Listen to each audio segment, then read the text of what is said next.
Hey guys, എന്തൊക്കെയുണ്ട് വിശേഷങ്ങൾ? രണ്ട് ഇംഗ്ലീഷ് സെന്റൻസ് പറയാൻ പോവാട്ടോ. ഒന്നാമത്തേത്, firstly I would like to talk about this particular topic, how to speak English. അതായത് ഫസ്റ്റത്തെ സെന്റൻസ് ഇതാണ്. രണ്ടാമത്തത്, secondly I would like to talk about how to learn English. മനസ്സിലായോ?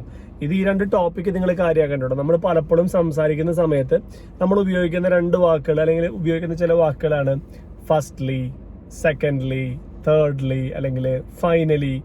നമ്മൾ പൊതുവെ ചിലപ്പോൾ ഇംഗ്ലീഷിൽ എഴുതുന്ന സമയത്ത് അല്ലെങ്കിൽ നമ്മൾ സംഭവിച്ച ഒരു കാര്യം നമ്മൾ എക്സ്പ്ലെയിൻ ചെയ്യുന്ന സമയത്തൊക്കെയാണ് നമ്മൾ ഒന്നാമതായി, ആദ്യമായി, രണ്ടാമതായി, മൂന്നാമതായി, അവസാനമായി എന്നൊക്കെയുള്ള രീതിയിൽ നമ്മൾ ഫസ്റ്റ്ലി, സെക്കൻഡ്ലി, തേർഡ്ലി, അല്ലെങ്കിൽ ഫൈനലി എന്നൊക്കെ നമ്മൾ പറയുന്നത്.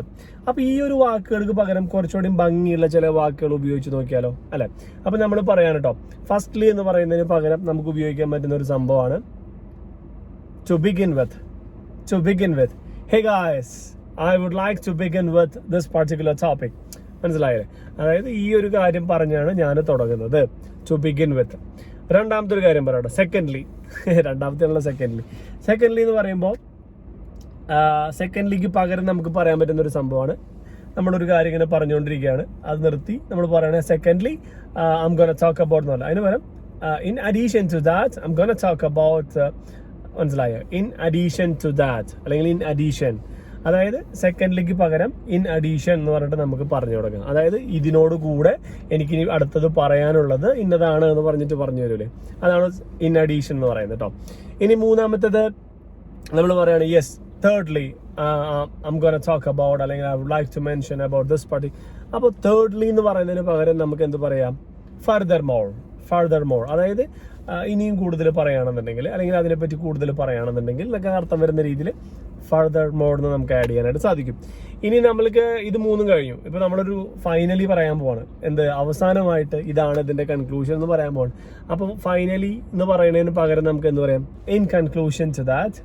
അതായത് ഇത്രയും പറഞ്ഞ പോയിന്റുകളുടെ അടിസ്ഥാനത്തിൽ ഇതിന്റെ ഒരു ചുരുക്കി, ഇതിന്റെ ഒരു എന്താ പറയാ, സംക്രമരൂപം ചുരുക്കി പറയുന്ന രീതിയിൽ എന്നൊക്കെ പറഞ്ഞിട്ട് ഇൻ കൺക്ലൂഷൻ ടു ദാറ്റ് എന്ന് പറയല്ലേ, ഇൻ കൺക്ലൂഷൻ. അപ്പോൾ എങ്ങനെയുണ്ട്? ഫസ്റ്റ്ലി, സെക്കൻഡ്ലി, തേർഡ്ലി, ഫൈനലി എന്നൊക്കെ പറയുന്നതിന് പകരം നമുക്ക് ഉപയോഗിക്കാൻ പറ്റുന്ന കിടിലൻ വാക്കുകളാണ് ഇതൊക്കെ, അല്ലെ? അപ്പൊ നമ്മൾ സംസാരിക്കുമ്പോഴായാലും എഴുതുമ്പോഴായാലും, പ്രത്യേകിച്ച് എനിക്കൊന്നും അധികം എഴുതുന്ന സമയത്തൊക്കെ ചിലപ്പോൾ വരുന്നുണ്ടാവാം, എഴുതുമ്പോഴായാലും നിങ്ങൾക്ക് ഉപയോഗിക്കാൻ പറ്റുന്ന ഒരു സംഭവമാണത്. To begin with, in addition to that, furthermore, in conclusion. Clear ആയില്ലേ? 4 കിടിലൻ വാക്കുകൾ കിട്ടിയിട്ടില്ലേ? അപ്പോൾ ഇത് യൂസ് ചെയ്ത് നോക്കിയിട്ട് അപ്പോൾ നിങ്ങൾക്ക് താല്പര്യമുള്ളവരാണെന്നുണ്ടെങ്കിൽ നിങ്ങൾ നിങ്ങളുടെ സ്വന്തം ഒരു ക്രിയേറ്റിവിറ്റി യൂസ് ചെയ്തിട്ട് ഏതെങ്കിലും സെന്റൻസ് കമന്റിലായാലും മെൻഷൻ ചെയ്യ്.